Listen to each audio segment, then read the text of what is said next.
Jésus, tu as vaincu la mort, terrassé les démons, emporté mes souffrances, tu as gagné. Jésus, tu as vaincu la mort, terrassé les démons, emporté mes souffrances et tu as gagné. Tu es descendu dans la tombe, ravi les clés, libéré les captifs, tu as gagné champion. Jésus, tu as vaincu la mort, terrassé les démons, emporté mes souffrances et tu as gagné. Tu as déchiré l'ordonnance, dépouillé les démons. Bonjour le monde entier, bonjour Brazzaville, bonjour le Congo, bonjour l'Afrique, bonjour et recevez la paix de Dieu. Dans vos salons, vous êtes au boulot, je ne sais pas à quelle heure que vous allez tomber sur cette émission, mais laisse que la paix de Jésus-Christ, la paix qui surpasse toute intelligence, soit de votre partage. Et je suis votre humble serviteur, le messager de la bonne nouvelle, le pasteur Gabin Lagne, visionnaire de l'église, la race bénie de l'éternel. Et nous évoluons à Brazzaville. Vous avez tous nos coordonnées. Et aujourd'hui, nous sommes venus vous partager la bonne nouvelle de Jésus-Christ avec comme thème Jésus-Christ, la consolation d'Israël. Nous allons prier. Seigneur, nous voulons recommander ces moments entre tes saintes et divines mains. Béni sois-tu, béni soit ta présence. Je recommande les téléspectateurs et les téléspectatrices entre tes mains. Laisse que le Saint-Esprit nous amène dans ta présence et nous annulons tout ce qui n'est pas de Dieu dans le nom de Jésus-Christ. Amen. Voilà, Jésus-Christ, la consolation d'Israël. Bien-aimé, le monde a besoin de la consolation. Quelqu'un est en train de me suivre, quelqu'un est en train de me regarder, cette personne est en train de traverser un moment de pleurs. Vous êtes une femme pleureuse, un homme qui est en train de pleurer, une famille qui est en train de pleurer. Et quand on pleure, c'est en ce moment-là que nous avions besoin de la consolation. Et cette consolation qui donne mieux la consolation. Vous savez, vous êtes écœuré, vous êtes blessé, vous êtes en train de pleurer pour une situation qui jusqu'à ce jour continue à ranger votre vie, continue à vous déranger, continue à vous faire mal et au-dedans de vous, vous êtes en train de pleurer. Il y a de ces pleurs par des soupirs inexprimables que les gens ne peuvent pas remarquer que vous êtes en pleurs. Même la personne qui est à votre côté ne sait pas que chaque jour vous pleurez. Et quelquefois, ça vous emmène dans la salle de bain pour pleurer. Et vous essuyez vos larmes, que personne ne sache que vous êtes en train de pleurer. Et cette situation, vous êtes incapable d'expliquer aux gens pourquoi vous pleurez. Et cette situation vous amène dans la présence de Dieu en prière. Et depuis que vous êtes en train de pleurer, et il n'y a pas de consolation. Et une personne aussi peut vous consoler par des bonnes paroles. Mais Dieu est aussi capable de consoler quelqu'un qui est en pleurs. Un foyer, un couple qui est en pleurs. Une famille qui est en train de pleurer. Et quand on pleure, c'est que il y a une situation qui est tellement compliquée qui dépasse l'entendement humain.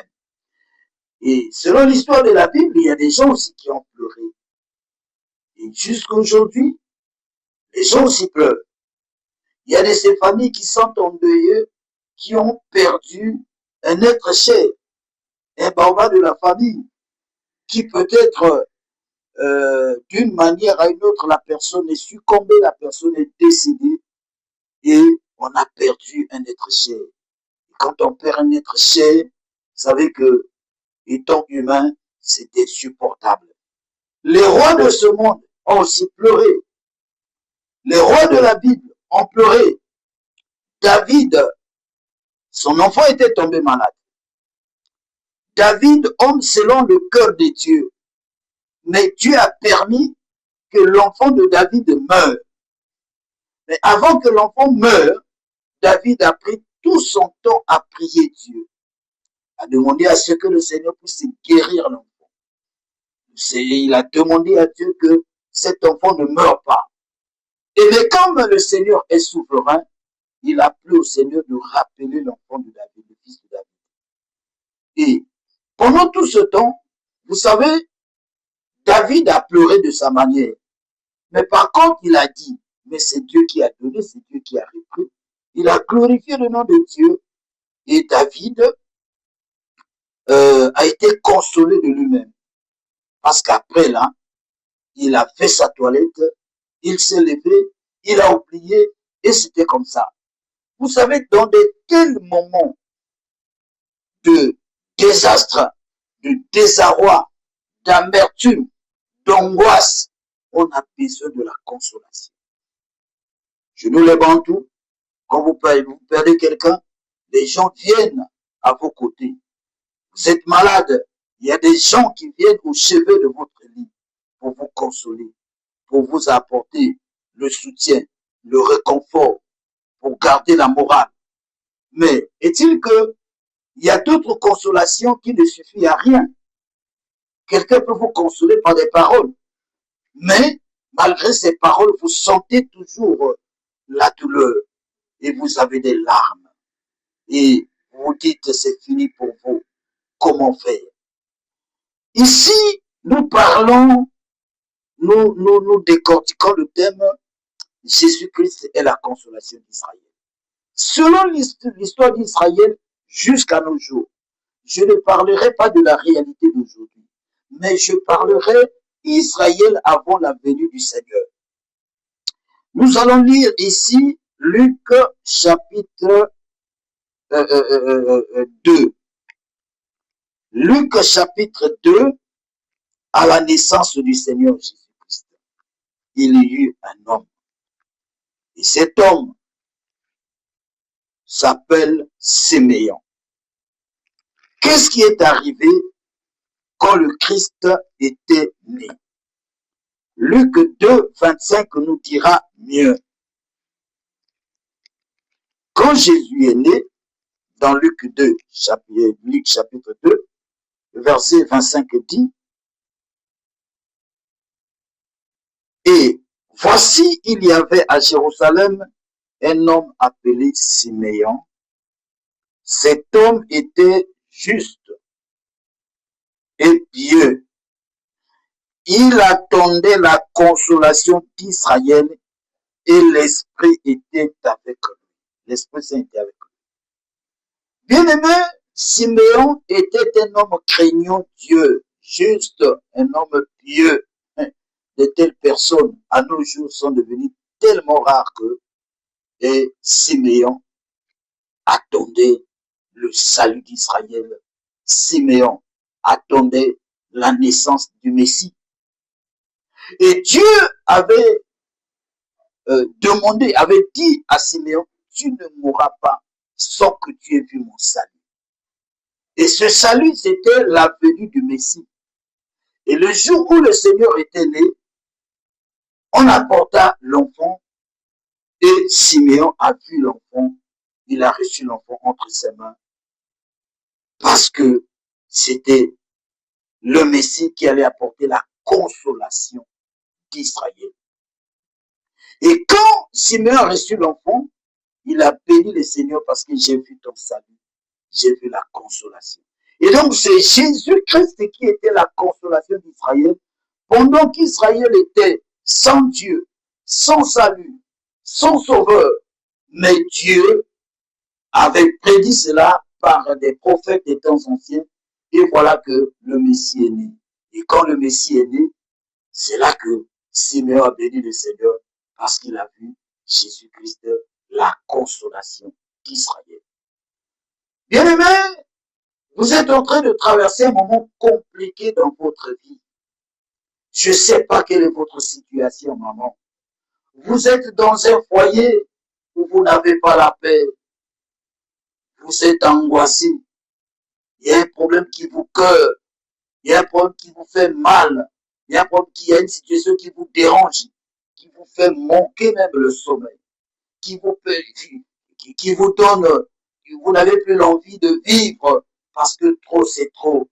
Et c'est un combat de votre vie. Et Et c'est une difficulté, en tout cas, qui vous fait mal au cœur. Mais laissez-moi vous dire, Jésus-Christ qui est la consolation d'Israël, il a la capacité de vous consoler d'une manière à une autre. Et la consolation que Jésus-Christ va vous accorder, ça ne sera pas seulement d'une parole, mais vous allez les pressentir, vous allez les vivre, vous allez les palper, vous allez témoigner du Seigneur, parce qu'il est capable de vous restaurer. Il est capable de poncer les blessures de votre cœur. Votre cœur est en train de saigner parce que vous ne mettez pas au monde. Votre cœur est en train de saigner. Vous pleurnichez à chaque instant parce que l'homme a quitté le foyer, parce qu'il n'y a plus cet amour-là, parce qu'il n'y a plus cette affection-là. L'homme est derrière les maîtresses, mais vous qui êtes votre femme, vous qui êtes la femme légitime, vous avez souffert avec cet homme. Mais aujourd'hui, cet homme est au top, il vous a oublié. Et il vous manque. Et du coup, ça vous fait mal. Vous pleurez. Vous pleurez de nuit, vous pleurez de jour. Vous avez prié, vous avez gêné, vous avez appelé Jésus. Mais aujourd'hui, je veux vous présenter Jésus, le seul qui est la consolation d'Israël. D'une manière à une autre, il peut ramener cet homme à vous et cela, ce sera une bonne consolation pour cette femme pleureuse qui est en train de pleurer parce que son mari l'a négligé, parce que son mari l'a oublié. Il y a plus cette ambiance-là dans votre couple. Et là, vous avez eu à gêner. On vous a consolé. On a cherché à vous ramener la solution, mais sauf rien n'a marché.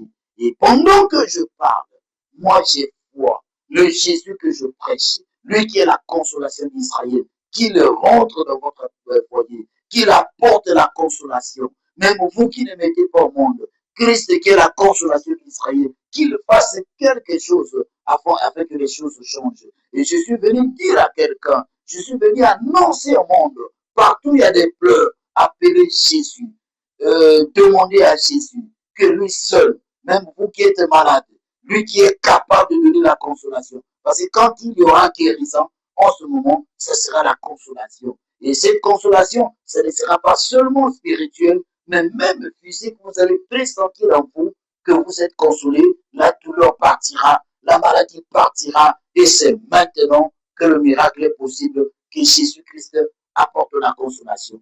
Voyez-vous, dans le livre de Luc, chapitre 7, on nous parle de la veuve de Naïn. La veuve de Naïn.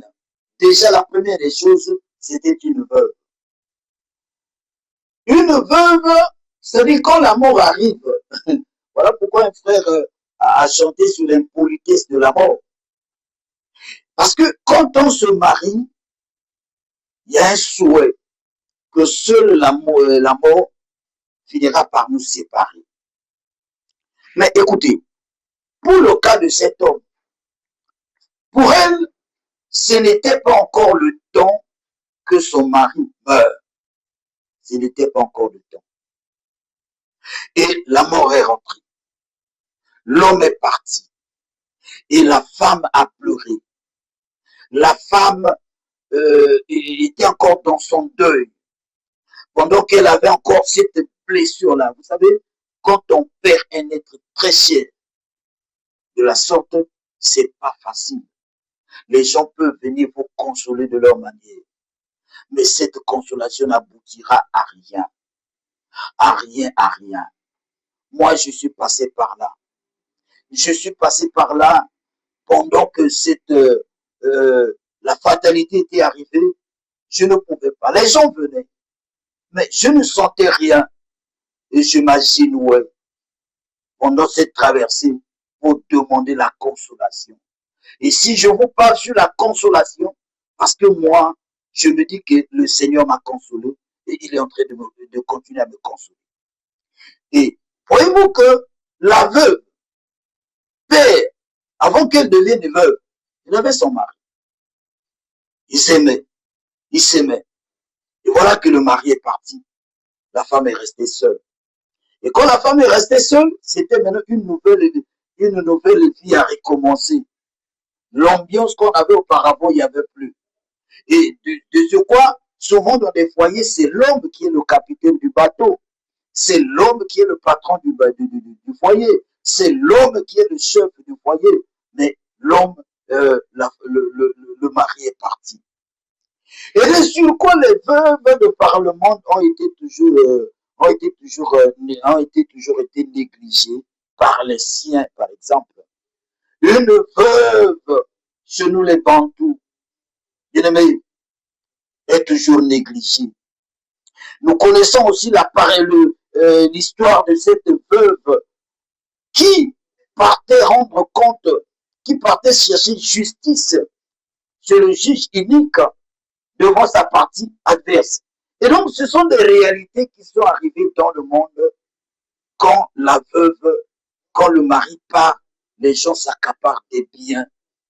On chasse la femme, on chasse les enfants, on s'accapare des biens. Ça peut aussi être une situation que vous aviez traversée.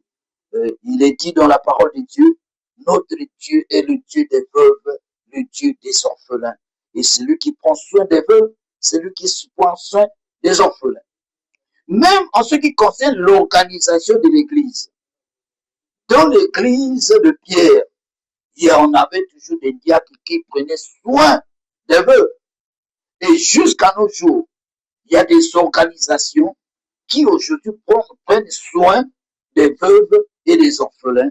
Souvent aussi, il y a des églises comme ça, il y a des telles organisations, et c'est une bonne chose. Et c'est aussi une manière de réanimer la veuve pour qu'elle oublie facilement. C'est aussi une manière de consolation. Quand on apporte à manger, on donne tout, on donne l'argent, on donne les habits. Mais sauf que la blessure interne, peut-être pas un psychiatre, peut-être pas, je sais pas, un médicament qui pouvait consoler, soit guérir la plaie qui est dans l'âme, qui est dans le cœur.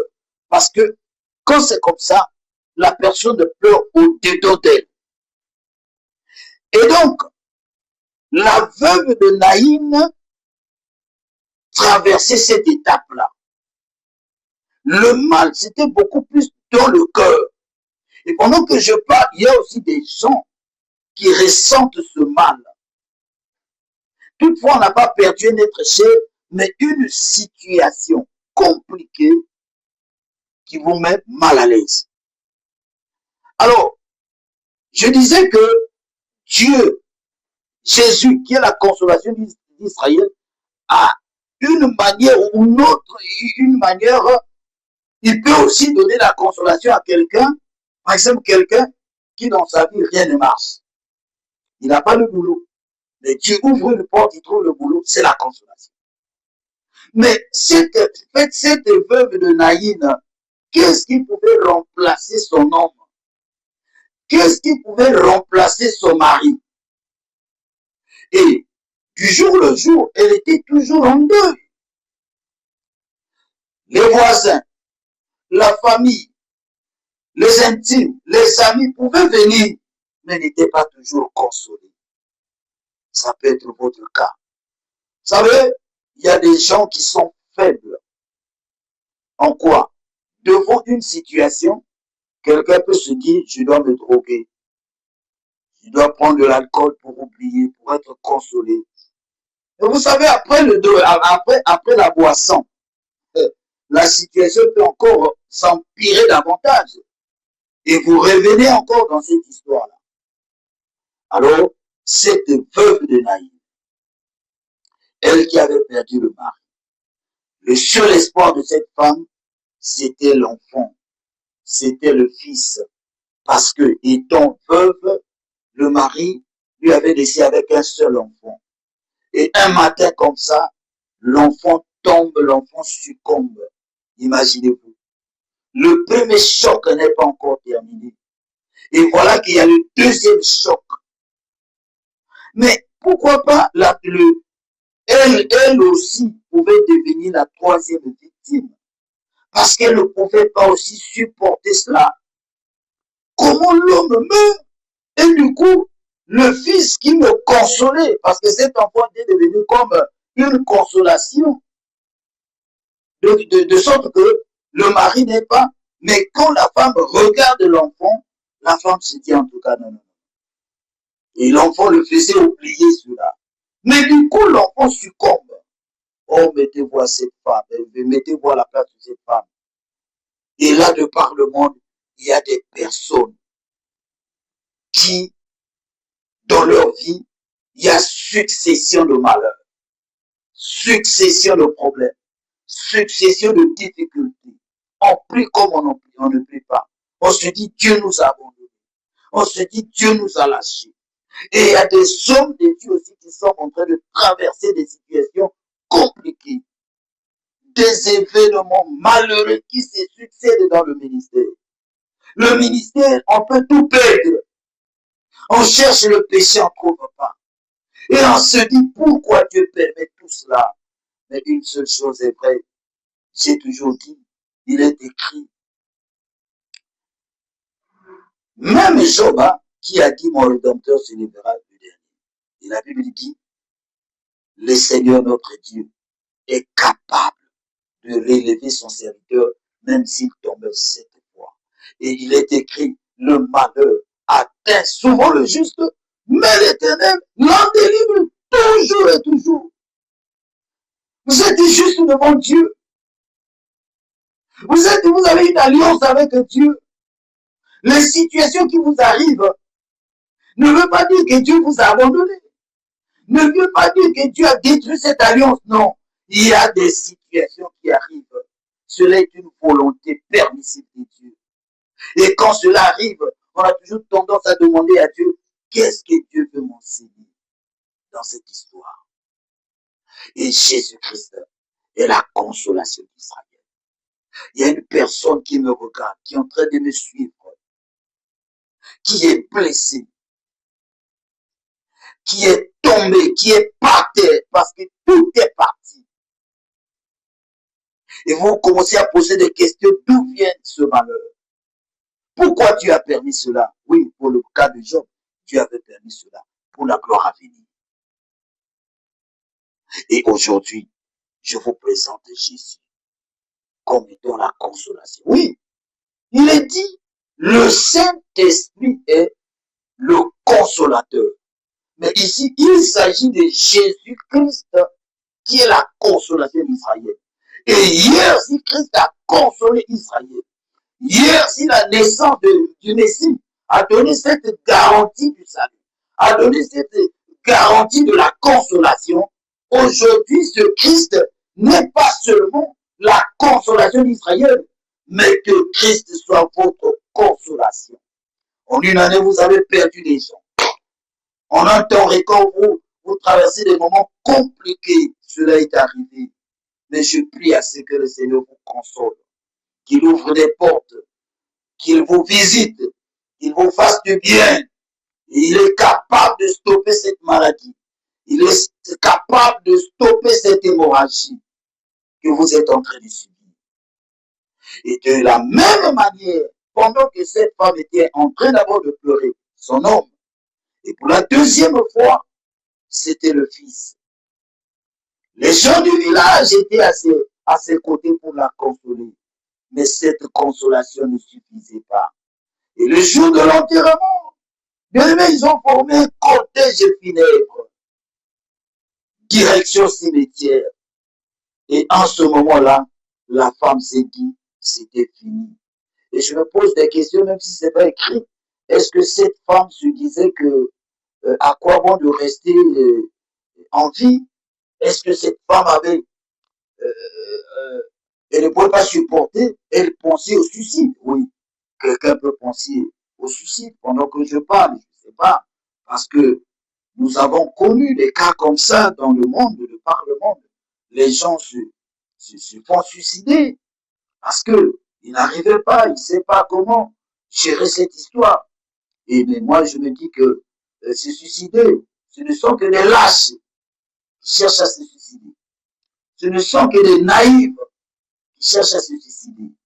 Bien aimés, tant que nous sommes en vie, les situations sont permanentes, difficiles, compliquées. Mais il y a quelqu'un qui a toujours son temps. pendant que vous cherchez le secours, mais lui, il a son temps. Et quand il apparaît, c'est pour le changement. Quand il apparaît, c'est pour apporter la paix. Quand il apparaît, c'est pour apporter la consolation. Est-ce que le Dieu que je prêche, Jésus-Christ qui est la consolation d'Israël, rentre dans votre vie? Pendant que le diable a détruit, mais que Christ qui est la consolation d'Israël vient de réparer, parce que lui, il est le réparateur des blessés. Lui, c'est lui qui est capable pour restaurer la vie d'une personne qui est restée longtemps malade. Il est capable de venir restaurer votre business, par exemple. Et voilà que cet enfant le portait en terre pour aller l'enterrer. Alors, c'était fini pour cette femme. C'était fini. Les gens du village, de leur manière, venaient pleurer avec cette femme pour l'apporter la consolation. Oui, il est écrit, pleurez, réjouissez-vous avec ceux qui réjouissent, pleurez aussi avec ceux qui pleurent. Et donc, tout le village, en tout cas, était autour de cette femme. Mais pour elle, elle n'a pas, c'est pas ce qu'elle attendait. C'est pas cette consolation qu'elle attendait. C'est comme vous. Il y a des gens qui vous ont promis la consolation. Peut-être que l'aide qui allait vous apporter, ce sera comme chez vous, comme un bouffée d'oxygène. Mais sauf que ça tarde, ça n'arrive pas. Mais moi, je prie Dieu que le ciel s'ouvre, que Christ, qui est la consolation d'Israël, vous console d'une manière à une autre. Et vous finirez par témoigner. Voyez-vous, vous êtes une femme stérile depuis des années. Vous courez l'étape de la ménopause. Vous cherchez la consolation. Cela n'arrive pas. Mais il y a quelqu'un qui apparaît quand le monde ne l'attend pas, quand les gens ne l'attendent pas. Mais c'est maintenant là que Christ peut toutefois apparaître pour apporter la consolation. Alors, je reviens encore sur le cas de cette femme veuve de Naïm. Naïm, c'était sa vie. Et je ne sais pas les habitants de Naïm, comment on les appelait. Et voilà que, à Naïm, la Bible dit les gens du village. Et donc, cette femme était une femme qui était en quelque sorte considérée dans Naïm. C'était une bonne femme. On avait pour elle de bons témoignages. Et toutefois aussi son mari qui était parti, c'était un homme de bien. Et cette femme-là, le village ne pouvait pas la lâcher. Et le jour de l'enterrement, tout le village était derrière cette femme. Direction cimetière. Pendant qu'eux, ils partaient, dans leur cortège, c'était un cortège funèbre. Mais avant d'aller au cimetière, ils ont rencontré un autre cortège qui apportait la vie. Parce que Jésus-Christ est la vie et la vérité. Il est le chemin. Pendant que Jésus venait sur ce même chemin, il sortait de nulle part. Ils se sont rencontrés les deux cortèges. Le cortège de la vie et le cortège de la mort. Le cortège de la joie et le cortège de malheur. Le cortège de pleurs. Mais de l'autre côté du camp de Jésus, c'était le cortège de la louange, de la joie, de paix, de victoire qui se sont rencontrés. Le Seigneur s'est arrêté. Il a constaté que dans l'autre camp, ce n'était que des pleurs. Ce n'était que les larmes. Ce n'était que le malheur. Et Christ s'est arrêté. Il posa la question pour savoir c'était quoi. Puisque, je ne sais pas, à Naïm, la Bible dit, on portait en terre. Donc, on n'a pas soulevé le cercueil, mais on tirait en quelque sorte. On portait en terre le corps de l'enfant pour aller inhumer. Mais Christ a regardé la femme. On a informé à Christ, on dit, cette femme, il n'y a pas très longtemps qu'elle vient de perdre son mari. Mais voilà que quelques temps après, c'est l'enfant qui décède. L'esprit de mort était rentré. À quel moment? Quelle était la porte que le monsieur, le défunt avait ouvert? Sinon, c'était une réclamation en quelque sorte dans le terme de la délivrance. Mais ce qui est vrai, la mort était là. On dit à Christ, cette femme, depuis que son mari est parti, elle est devenue une femme pleureuse. Je suis venu annoncer la bonne nouvelle à une femme pleureuse, écoute-moi bien. De même que Christ est venu, déjà par ses paroles, encourager cette femme. Il dit, femme, ne pleure pas. Oh, je dis à quelqu'un, tu as pleuré des années, tant d'années, tu n'es qu'en train de pleurer. Mais je suis venu t'apporter la bonne nouvelle. La consolation d'Israël m'a dit de te dire, ne pleure pas. Sinon, ne pleure plus. Tu as déjà trop pleuré. Tu as déjà fait couler tes larmes. Mais oublie tout ce qui t'est arrivé. Les mauvais souvenirs. Selon Isaïe 43, verset 18, ne pensez plus aux événements passés. Ne considérez plus ce qui est ancien. Gardons la foi. Le Seigneur veut commencer une nouvelle histoire avec vous. La femme de Naïm, la veuve de Naïm, Christ a dit ne pleure pas. C'était pas tout, hein. Mais Christ savait ce qu'il allait faire. Et lui, qui a la clé de la vie et de la mort, lui-même qui est la résurrection et la vie, qu'est-ce qu'il a fait? Quel travail, quelle pratique, quel rituel, quelle cérémonie? Non, lui-même la parole. Il arrive, il touche le cercueil. Il dit, jeune homme, lève-toi. Oh, bien-aimé, si vous étiez là, non, quel spectacle. Un enfant qu'on a porté déjà pour une image. Et le monde envie aussi de tout le monde parce que les choses de Dieu se font, en tout cas clairement comme ça, virtuellement. C'est pas dans les cachettes quand on fait les trucs de fétiche de la magie. Non, c'est comme ça. Allez à libre. Il dit, jeune homme, lève-toi. Il a touché le cercueil. Il a ramené l'enfant à la vie. Et du coup, cette femme a essuyé ses larmes. C'était un miracle. Et ce miracle veut dire quoi? C'est ça la consolation. Jésus a ramené cet enfant en vie. Jésus a fait ressusciter l'enfant. Jésus a fait renaître l'espoir dans le cœur de cette femme. Christ a apporté la consolation. Et du coup, il a pensé les blessures internes. Il a guéri automatiquement cette femme. Et cette consolation a stoppé les pleurs. Laisse que Christ, qui est la consolation d'Israël, arrête vos pleurs. Arrête vos gémissements par un miracle qui va vous consoler, par un miracle qui va vous renforcer, par un miracle qui va changer la manière de faire, la manière de voir, et votre vie finit par changer. C'est ce Jésus-là qui est la consolation d'Israël.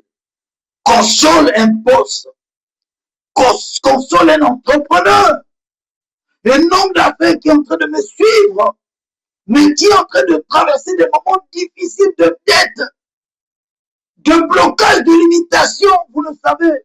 Vous trouvez le secours. David a dit, je lève mes yeux vers les montagnes, d'où me viendra le secours?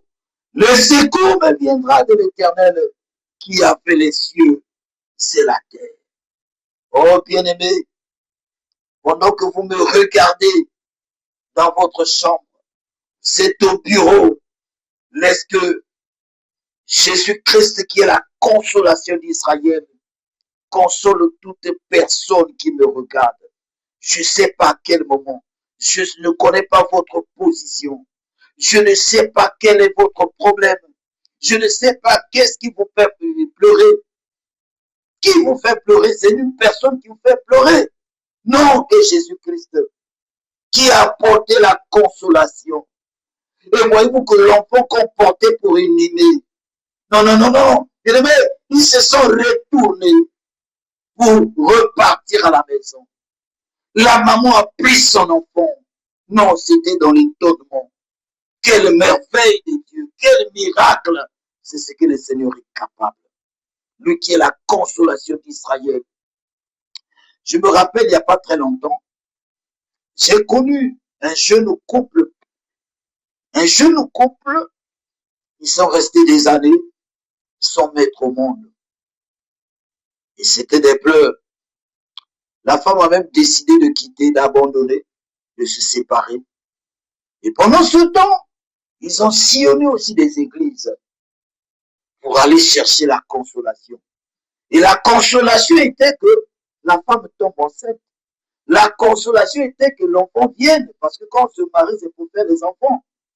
Mais quand on se marie, 3 mois, 4 mois, 6 mois, toujours et une année, ça commence à faire peur. Et qu'est-ce qu'ils ont fait? Ils ont rencontré des médecins. Ils ont suivi des traitements. Où le monsieur dit, le médecin dit, mais il n'y a rien. Je ne vois rien. Bien aimé, à cet état, le couple chrétien, ils ont cédé pour aller chercher les bangunza, les églises traditionnelles. On a eu à faire des rituels, rien n'a marché. Mais quand ils m'ont suivi à la radio, la dame est venue me voir. Il dit, papa, tu me vois là, c'est pas mon corps. Je suis une fille joyeuse. Une fille mais depuis que je me suis marié, il n'y a pas d'enfant. Et je n'ai plus l'envie de rester dans le foyer. Pourquoi rester dans un foyer où il n'y a pas d'enfant? Et le surcroît, je suis allé partout, ça et là, chercher la solution. Il n'y avait rien. Mais en vous écoutant à la radio et de par les témoignages des autres que j'ai écoutés, je ne sais pas si c'était montage. Il me dit, papa, j'ai écouté les témoignages des autres. J'ai écouté une femme qui avait les miens, vous avez prié. Et en fait, ça a disparu et du coup, elle est tombée enceinte et l'a mise au monde. J'ai écouté encore une sœur où le mariage allait se casser, mais vous avez prié. Vous avez redonné la joie à ce foyer. Je dis oui, mais c'est pas moi. J'ai quelqu'un à vous donner. J'ai quelqu'un à vous présenter. C'est lui la consolation d'Israël. Si vous allez m'écouter, si vous allez me suivre, je vais vous faire rentrer dans un programme de prière. Mais j'ai la foi, j'ai un Dieu de solution, j'ai un Dieu de miracle, j'ai un Dieu qui est le consolateur des âmes abattues. Il est capable de vous donner cette consolation. Ils m'ont demandé, mais on doit payer combien? Je dis rien. L'argent que vous allez payer, ce n'est que votre foi. Si vous croyez à cet homme qui est la consolation, lui qui a consolé Israël, lui qui par mon ministère a consolé beaucoup de familles, beaucoup de gens de par le monde qui ont le témoignage de la grâce que Dieu a fait sur moi, qui ont le témoignage de l'onction qui agit en moi.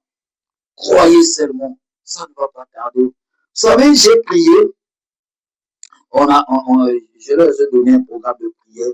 Qu'est-ce que j'ai demandé au couple? J'ai dit, toi l'homme, vas-y dans les trucs des enfants de la layette, toi comme tu es l'homme, achète un habit des filles, hein, quand un enfant naît, beaucoup plus la couleur c'est rose.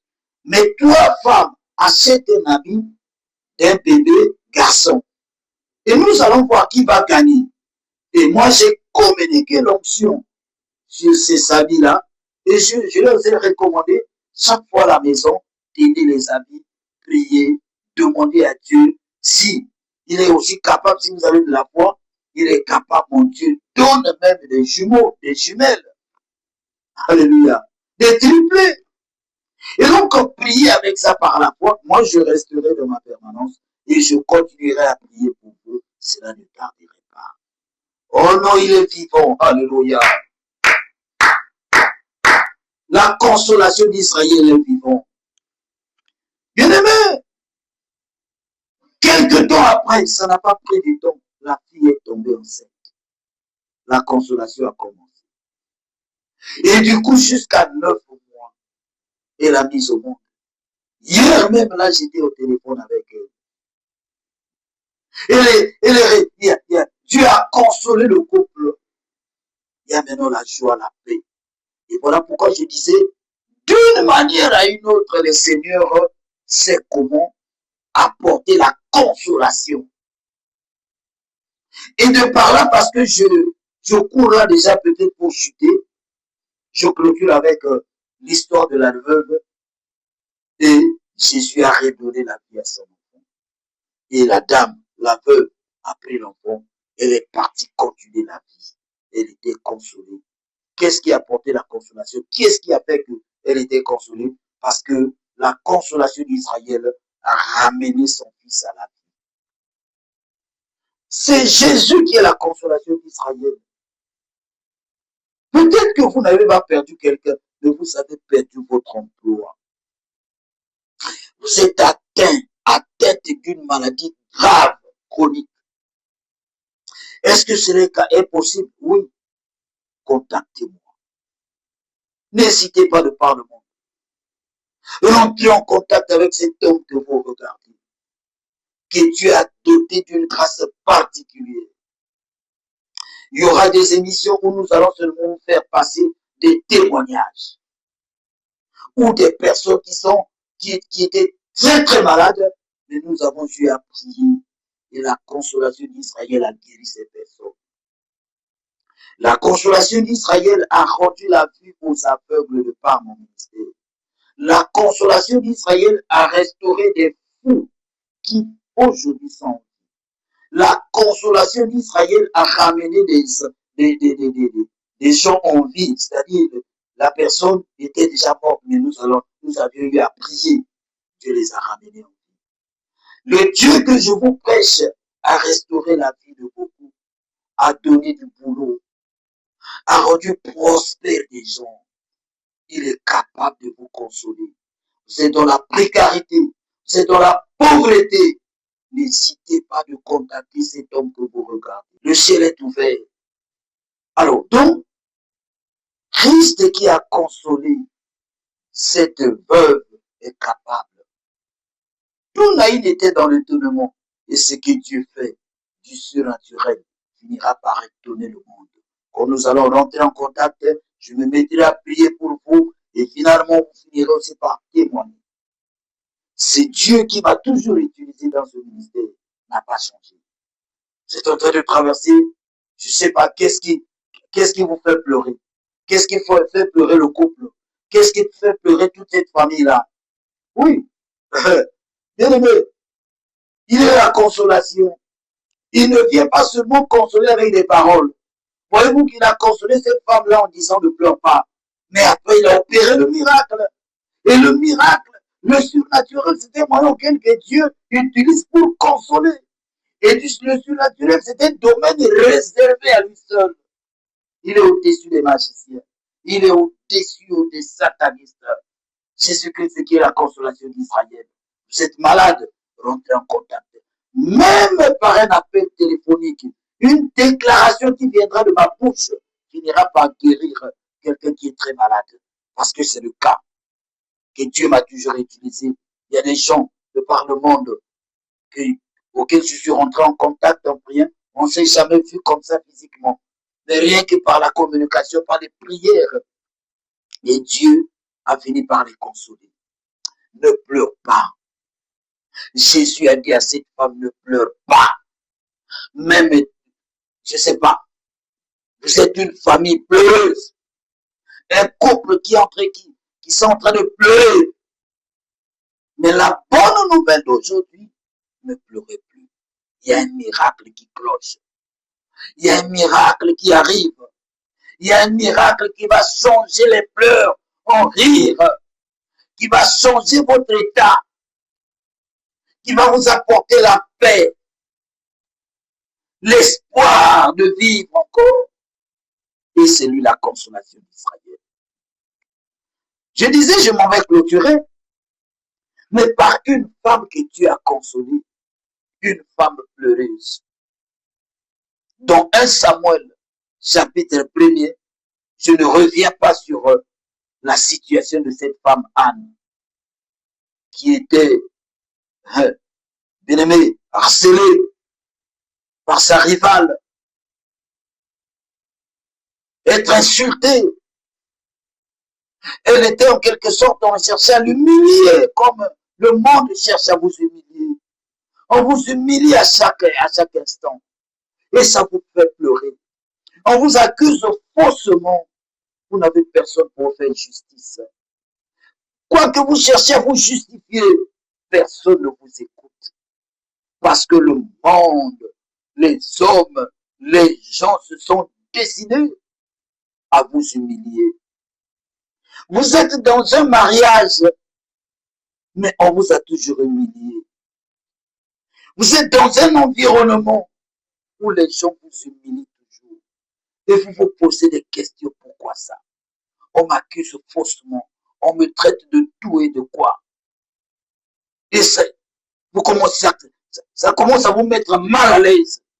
Soit à quitter les lieux, soit à changer les lieux. Mais Jésus veut dire à quelqu'un, ne changez pas de lieu, restez là. La consolation d'Israël est capable, bien aimé, de changer votre histoire là où les gens vous humilient. Ces mêmes personnes qui viennent vous humilier, vous injurier, vous attaquer, viendront sous vos pieds pour vous demander pardon. Et en ce moment-là, pour croire en vous, c'est une manière que le Seigneur fera ce que vous soyez consolés.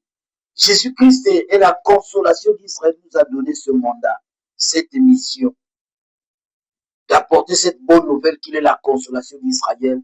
Et là où nous parlons, il est capable de consoler toutes ces personnes qui sont en pleurs, qui ont l'amertume au cœur, qui sont angoissées, ils sont par terre, ils ne sont pas relevés.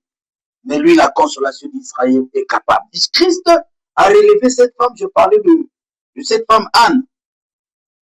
Prenons 1 Samuel chapitre 2. 1 Samuel chapitre 2. La Bible dit, nul ne sait comme l'Éternel. Il n'y a point d'autre Dieu que toi. Il n'y a point de rocher comme notre Dieu. Ne parlez plus avec tant de hauteur. Que l'arrogance ne sorte plus de votre bouche. Car l'Éternel est un Dieu qui sait tout. Alléluia. Par lui sont pesées toutes les actions. Les puissants, non, l'arc des puissants est brisé. Les faibles ont la force pour ceinture. Alléluia. Ceux qui étaient rassasiés se louent pour du pain. Ceux qui étaient affamés se reposent. Même la stérile enfante 7 fois. Anne avait donc enfanté, après cela, elle a enfanté 7 fois. Même la stérile enfante 7 fois. Et celle qui avait beaucoup d'enfants est flétrie. L'Éternel fait mourir et il fait vivre. Il fait descendre au séjour des morts et il en fait remonter. Alléluia. L'Éternel appauvrit et il enrichit. Il abaisse et il élève. De la poussière, il retire le pauvre. Du fumier, il relève l'indigent pour les faire asseoir avec les grands et il leur donne en partage un trône de gloire. Car à l'Éternel sont les colonnes de terre, les colonnes de la terre, et c'est sur elles qu'il a posé le monde. Je suis à la fin. Anne avait pleuré, hein. Anne a pleuré. Mais le Seigneur a consolé cette dame, cette femme pleureuse. Oui, elle a prié. Mais quand le sacrificateur est arrivé, c'est comme s'il est venu booster la prière de Anne. Et en ce moment-là, la consolation d'Israël a fini par consoler cette femme Anne, qui autrefois était une femme pleureuse. Oui, le temps est arrivé, vous êtes en train de prier, vous avez prié pour votre sujet, pour votre cas. Mais, au moins, mes déclarations sur vous, ce sera comme les déclarations du sacrificateur Élie au sujet de cette âme Anne qui a fait que cette prière soit boostée. Je suis à la fin. Nous sommes à Brazzaville. Les moyens de communication sont là. N'hésitez pas d'entrer en contact avec nous sur toutes les plateformes possibles et nous prierons. Le Seigneur finira par vous consoler. Je clôture cette émission par une prière de consolation. Éternel Dieu, le Dieu d'Abraham, d'Isaac et d'Israël, toi qui es la consolation d'Israël.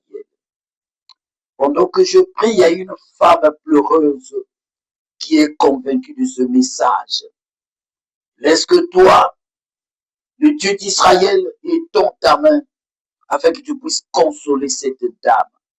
Console cette personne qui est sur son lit de l'hôpital. Console cette personne qui est à la maison, qui ne marche pas. Mais le miracle est possible. Tu es capable de le consoler par ce miracle. C'est comme tu as consolé cet homme qui a pleuré depuis 38 ans. Tu l'as dit, lève-toi, prends ton lit et marche. Ce sont là les preuves de la consolation. Et cette personne qui est malade, qui n'a jamais marché, opère le miracle. Tu as consolé Seigneur Bartimée. Oui, opère un grand miracle pour cette personne qui ne voit plus, ce malvoyant. Agis, Père, cette femme qui ne met jamais au monde, qu'elle reçoive la grâce. Au nom de Jésus, que toute personne qui a la foi de recevoir de la part de Dieu, recevez au nom de Jésus-Christ. Amen. Pasteur Gabelagne, depuis Brazzaville, j'attends que nous rentrons en contact. Nous allons vous soutenir. Nous allons vous accompagner dans des prières, pourquoi pas des jeûnes, même à distance. En tout cas, faites preuve de confiance et la consolation d'Israël qui est Jésus-Christ finira par vous consoler. N'oubliez pas que devant cette caméra était votre humble serviteur, le messager de la bonne nouvelle, le pasteur Gabelagne, celui qui nous a tenu compagnie derrière la baie vitrée, notre bien-aimé, le berger Arnold Nkanda, qui était assisté à ses côtés, le serviteur de Dieu, Josué Lagne. Et sans oublier notre ancien, le patriarche Jérémie Zao. Et au maquillage, disons, celui qui nous a maquillés, c'est cela qu'on appelle Bénira Lagne. Que le Seigneur vous bénisse. Merci. Jésus, tu as vaincu la mort, terrassé les démons, emporté mes souffrances, tu as gagné. Jésus, tu as vaincu la mort, terrassé les démons, emporté mes souffrances et tu as gagné. Tu es descendu dans la tombe, ravi les clés, libéré les captifs, tu as gagné champion. Jésus, tu as vaincu la mort, terrassé les démons, emporté mes souffrances et tu as gagné. Tu as déchiré